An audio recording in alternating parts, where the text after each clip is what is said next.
నమస్తే, welcome to Sakshi business. This is Shahida. ఇన్వెస్టర్లను ఊరిస్తూ వస్తున్న ఓయో నుంచి ఎట్టకేలకు ఐపీఓ రాబోతుంది. OYO parent company Prism initial public offering కు తాజాగా సెబీ ఆమోదం లభించింది. ఓయో నుంచి ఐపీఓ వస్తుందని ఎప్పటి నుంచో ప్రచారం జరిగినా అది కార్యరూపం దాల్చలేదు. మధ్యలో కొన్నిసార్లు ఐపీఓ ప్రణాళికలు వాయిదా పడ్డాయి. ఇప్పుడు సెబీ ఆమోదం నేపథ్యంలో మరికొన్ని నెలల్లో ఈ ప్రిజం ఐపీఓ రానుందని చెప్పొచ్చు. మంచి ఆదరణ ఉన్న సంస్థ కాబట్టి ఇన్వెస్టర్ల నుంచి మంచి డిమాండ్ ఉంటుందని చెప్పొచ్చు. వాస్తవానికి జనం ప్రముఖ కంపెనీ ఐపీఓల కోసం చాలా కాలంగా ఎదురు చూస్తున్నారు. మార్కెట్ పరిస్థితులు బాగోలేనందున పెద్ద కంపెనీలు ప్రస్తుతం ఐపీఓ ప్రాసెస్ ను వాయిదా వేస్తున్నారు. ఈ ఐపీఓ పూర్తిగా ఫ్రెష్ ఇష్యూ, అంటే కొత్త షేర్ల జారీ ద్వారానే ఉంటుందని పేర్కొంది.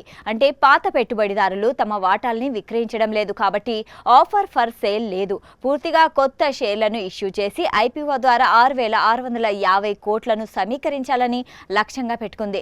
ఈ ఐపీఓ ద్వారా కంపెనీ విలువను సుమారు 7 నుంచి 8 బిలియన్ డాలర్లుగా అంచనా వేస్తున్నారు.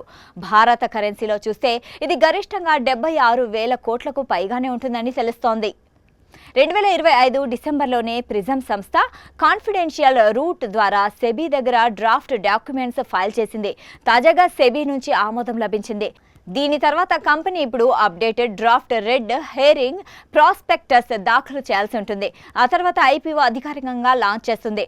అప్పుడే ఐపీఓ సబ్స్క్రిప్షన్ తేదీలు, పరిమాణము, షేర్ ఇష్యూ ప్రైస్, కనీస పెట్టుబడి, లిస్టింగ్ డేట్ వంటి వివరాలు బయటికి వస్తాయి.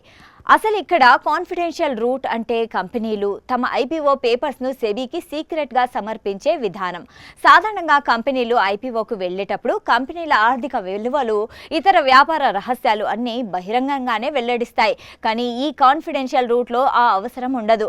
సెబీ మార్పులు చెబితే కూడా ప్రజలకు తెలియకుండానే కంపెనీలు అప్డేట్ చేస్తుంటాయి.